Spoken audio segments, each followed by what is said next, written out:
twist in the wind with nothing happening. Wow. What kind of a day is this for the coaching staff? Well, like just about every coaching staff, you wonder what your team's going to look like at 3 o'clock today. Are you going to be any different? What are you going to have to do moving forward? If we assume nothing will change, that's how we prepare for practice. Work on some of our strengths and getting back to basics in some areas, and then getting ready for a push here. Barkey went on record today pretty much saying, he doesn't expect to see anything change. He pretty much thinks that this team is going to look the same tomorrow as it does now. Yeah. The players seem to feel really good about that they realize the onus is on them now. There's not going to be a hero coming in to save the day for them. Yeah, nobody.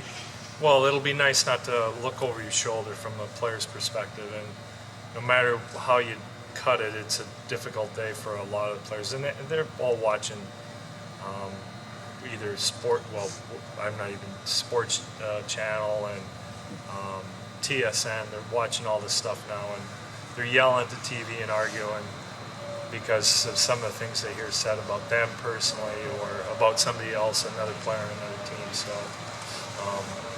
once we don't have to worry about that, then just get positive again and move forward. How did they like today? How in contact are you with Ryan? Well, they'll let me know what's going on, and there's no pokers in the fire as far as I'm concerned, or that I've been told up to this point. I'm sure they're fishing hard or trying.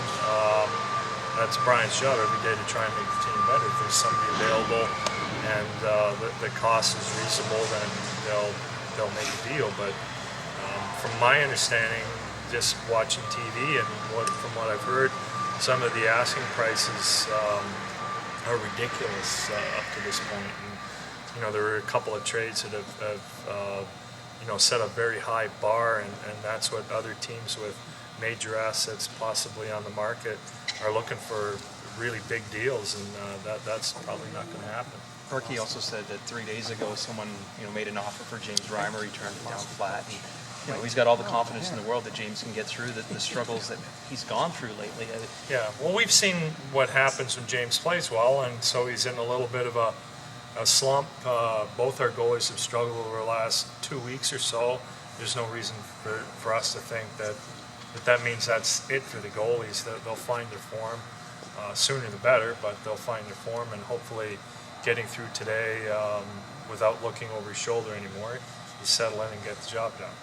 Spotting them in the lead might help a little bit. It would, but it's hard to get a lead in 20 seconds of the game. You want to, but not always possible. It'd be nice to get the lead, yeah, for sure. Any thoughts of putting Commissar back in? Yeah, Como's playing tomorrow night, yep, for sure.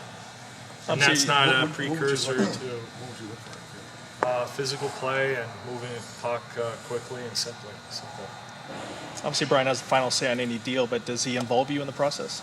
Oh yeah, not to the extent where I'm sitting in the room. I'm finding out stuff on TV. They're working the phones right now. When you're sitting there on trade deadline day, I end up playing solitaire on my computer or reading Kindle and trying to look on with my computer like I'm doing something. You get ideas past, what do you think of this player? What do you think of that player? So far, none of the players that have been mentioned I've ever coached before, so I'm not going to have much input on that other than talking about our players or what anybody could do to help our team. Shen's a guy that's been involved in these rumors for months, it seems now, and he even admitted that it's one of those things where you just can't wait for 3 o'clock to hit today. Yeah. They are rumors. Yeah, remember, they're rumors. That's somebody puts stuff out there, and I see a few of the gentlemen on these panels who I know have their own personal agenda, and throwing a rumor out there that can put sand in our gears is a smart thing to do for some of them. Do you see, though, a guy like Luke benefiting over having this whole thing over? Oh, once it's behind him, yeah, for sure.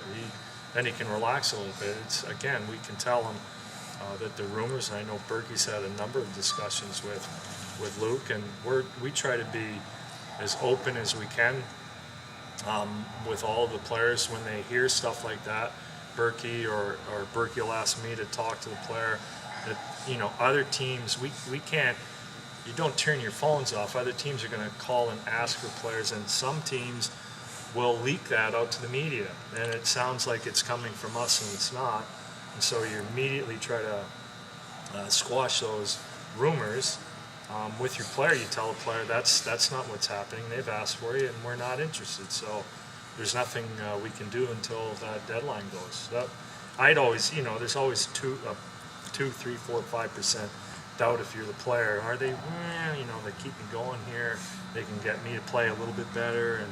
And if we were the ones who were starting the rumor, or we were the ones asking, would you take so and so, then.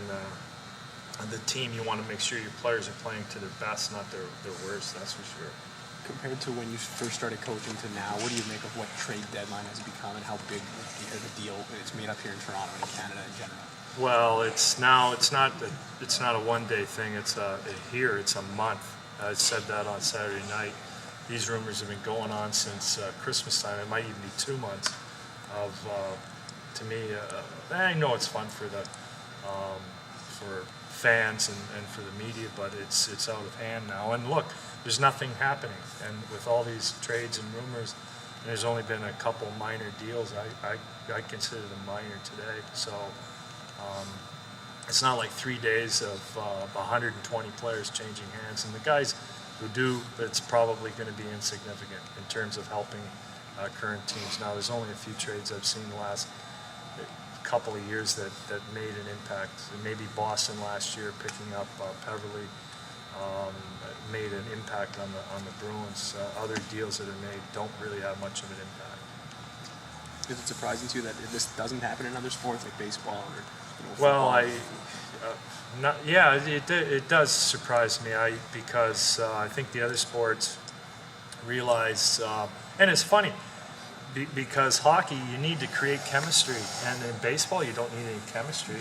You bring in a first baseman; he's gonna bat in the order, and the chemistry part isn't as big as it is in hockey. You've got to play on a line with some guys. You've got to fit in, understand the nuances to the team.